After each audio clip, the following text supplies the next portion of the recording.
Dia ngomongnya uang. Oh, duit gimana? Untung berapa lu? Uang. Dan tiap ada orang ngedengar ngomong uang, telinganya tuh langsung rebing. Wah. Yang menarik cuman ngomong uang. Berkelahi karena uang, berkeringat karena uang, habis waktu demi uang. Demi Allah, apa sih namanya uang? Uang cuman kertas pindah. Uang cuma kertas pindah. Kerja 1 bulan, kasih gaji. Berapa lama pegang uang itu? Enggak lama. Bawa ke rumah. Bu, nih gaji. Udah pindah. Hanya untuk itu. Memang disembunyikan sebagian. Ya. Tapi sampai ke pom bensin, full tank, keluar. Ban meletus, keluar. Ibu dapat uang, alhamdulillah. Berapa lama ibu pegang? Oh, belum 6 hari, Bu. Ini buat cicilan, keluar. Buat sekolah, keluar. Hanya 2 jam. Hanya untuk itu. Saya pernah dengar koruptor ngambil uang rakyat, disimpan di tembok. Lihat tidak, pakai tidak, megang tidak, hanya ngusap tembok. Ini kan sakit jiwa, hadirin. Sesungguhnya koruptor itu orang yang sakit jiwa. Karena kalau pikirannya normal, dia tahu bahwa uang itu tidak ada apa-apanya. Banyak yang menyembunyikan uang, disimpan di bank, lihat tidak, megang tidak, pakai tidak, hanya ada catatan. Catatan gampang. Mau saya bikin kan? Hanya catatan. Makan ya segitu-gitunya. Ayo silakan Pak, makan kambing guling. Kolesterol. Bang, kita makan sirup. Sakit gula. Ayo mau duren. Asam urat. Uang miliar-miliar. Merasa bangga. Siang malam hanya untuk itu. Dinikmati tidak, dilihat. Ini kan maaf ya, agak sakit jiwa sebetulnya. Karena jiwa-jiwa yang normal tuh ngerti. Uang ini adalah hamba dia untuk beramal soleh. Senang keluar uang, nolong. Ini bahagia, itu bisa sekolah, ini bisa lunas hutang, ini bisa ke Mekah, ini bisa beasiswa. Ayo, nah itu benar bahagia, itu normal, itu sehat. Tapi yang tidak sehat begitu saja. Sampai tua begitu. Mati, dibawa tidak? Ada yang matinya dikubur pakai gepokan uang? Pakai uang logam? Enggak ada, Bu. Mati sekejap itu jadi bukan milik dia. Makanya maaf, saya tidak mengatakan harus miskin. Tetapi jangan diperbudak kekayaan. Ada juga yang nanya, mau jadi orang kaya? Tidak. Beneran? Benar Pak. Saya kalau ditanya mau jadi orang kaya harta, tidak. Tapi kaya ilmu, kaya amal, kaya hati mau. Kenapa nggak mau jadi orang kaya harta? Tidak penting jadi orang kaya. Yang penting tuh setiap perlu. Bukan ada, Bu, cukup. Ada juga kalau nggak cukup pusing. Perlu 2 juta, adanya 2.000 kan stres, Pak. Jadi tiap perlu, tiap perlu, cukup. Itu yang penting. Perlu buat makan? Cukup. Perlu buat anak sekolah? Cukup. Perlu buat beli rumah? Ya kan penting cukup, Bu. Beli ganti kendaraan? Buat ke Mekah? Buat sedekah? Mau apa kaya kalau gitu? Tidak penting masa mau makan kaya, mau sekolah kaya, tidak. Yang penting itu cukup. Benar? Dan cukup itu dalilnya wa may yatawakkal 'alallah fahuwa hasbuh. At-Tolaq ayat 3. Barang siapa yang hatinya hakul yakin ke Allah, Allah tahu hati kita. dan tawakal. Allah satu-satunya pemilik rizki, Allah satu-satunya pembagi rizki, Allah yang membuka, menahan, mengambil, dan semuanya hanya milik Allah, hanya dari Allah. Enggak pernah minta-minta ke makhluk. Dia kerja jujur menjemput rizkinya, karena yakin Allah akan memberinya. Allah jamin akan cukup. Beneran, Bu? Orang kaya belum tentu hatinya merasa cukup. Benar? Orang kaya belum tentu hidupnya merasa cukup. Tapi orang yang cukup pasti bukan cukup.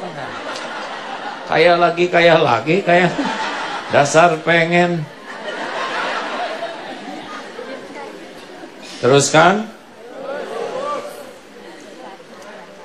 Jangan diperbudak oleh harta, ya. Kita tidak disuruh mencari rizki, disuruh menjemput rizki. Kalau mencari antara ada dan tiada. Kalau menjemput pasti ada. Yang dicari itu berkahnya. Kita udah selesai nih rezeki kita tuh. Dibagikannya udah selesai. Tapi berkah atau tidak tergantung bagaimana kita cara menjemputnya. Kalem. Apalagi yang suka memperbudak? Ibu apa? Hah? Enggak, ibu-ibu apa? Suami. Banyak kaum wanita yang menuhankan suaminya. Suamiku, engkau adalah segala-galanya bagiku. Musyrik, ya. Tanpa dirimu aku hampa. Dusta, engkau adalah cahaya. Tanpa dirimu aku dalam gelap. Lebay.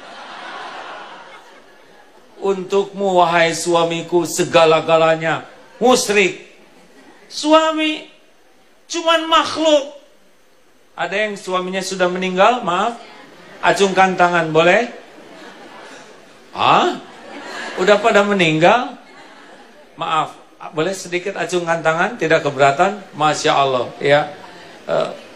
Ibu masih hidup, saya lihat ya. Masih makan? Masih minum? Masih berteduh? Kalau gitu suami bukan siapa-siapa, ya kan? Kalau suami segala-galanya, suami memberi rezeki, suami meninggal, pada meninggal ini istrinya. Suami itu cuma hamba Allah, ladang amal bagi ibu-ibu.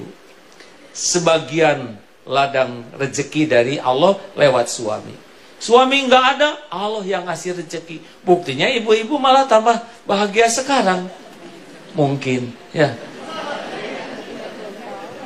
Bu, jangan terlalu cinta sama suami, ya. Saya bukan mengatakan perwakilan suami, tapi tauhid mengharuskan tidak boleh terlalu cinta. Kalau terlalu cinta, ibu akan kehilangan pahala. Masak demi suami, dandan demi suami.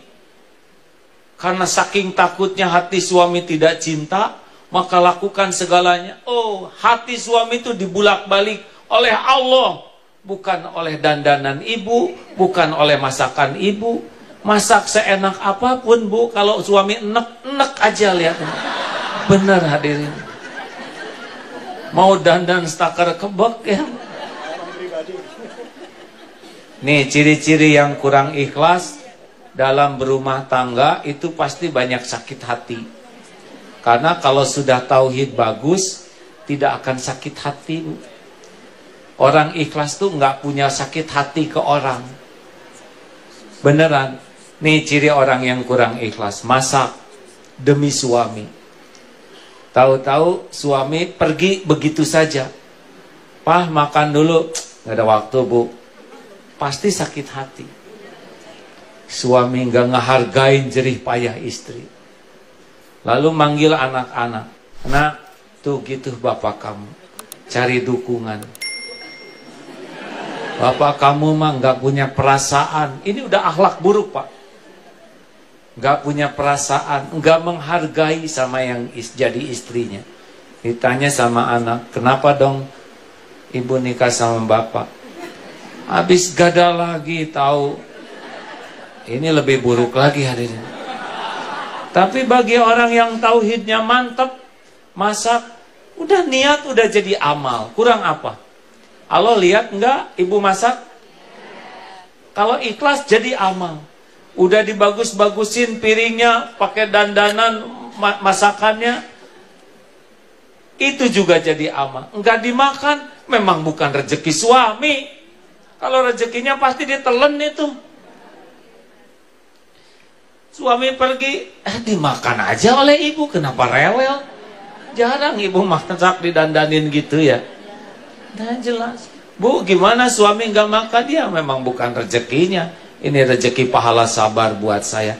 Enteng bu, demi Allah, enteng hidup ini. Kalau tidak menuhankan makhluk. Tahu kenapa kita sering sakit hati? Karena Tuhan kita adalah penilaian orang. Ingin dihargai, ingin dihormati, ingin dipuji, ingin dikagumi, ingin diperlakukan spesial. Itu Tuhan kita itu adalah makhluk. Sehingga ngabdi saja demi penilaian orang. Kenapa banyak cicilan? Karena pengen dipuji. Padahal yang muji tidak pernah bantu bayar cicilannya. Ini masalah. Benar? Saya tidak niat menyinggung Pak, tenang saja. Ada yang menjadi tua tuh stres karena menuhankan penampilan, ingin awet muda. Enggak mungkin bu. Ibu direndam pakai cairan apa gitu. Nikmati jadi tua tuh bu. Enggak usah tahan napas terus, biasa saja. Karena ingin kelihatan langsing, tahan napas. Menderita. Ada orang yang diperbudak penilaian orang bu. Bukan tidak boleh berpenampilan bagus, tapi jangan diperbudak. Makin mahal, makin bagus, makin nyiksa. Oh iya bu. Coba yang sekarang stres, ini pasti yang slopnya mahal, bagus, dan belum lunas ya. Yang tenang ini, yang pakai sendal jepit kiri dua-duanya. Tenang. Bu, serius hadirin. Makanya maaf, ada yang diperbudak barang bu. Ada yang diperbudak penilaian orang. Nah, tauhid membebaskan kita dari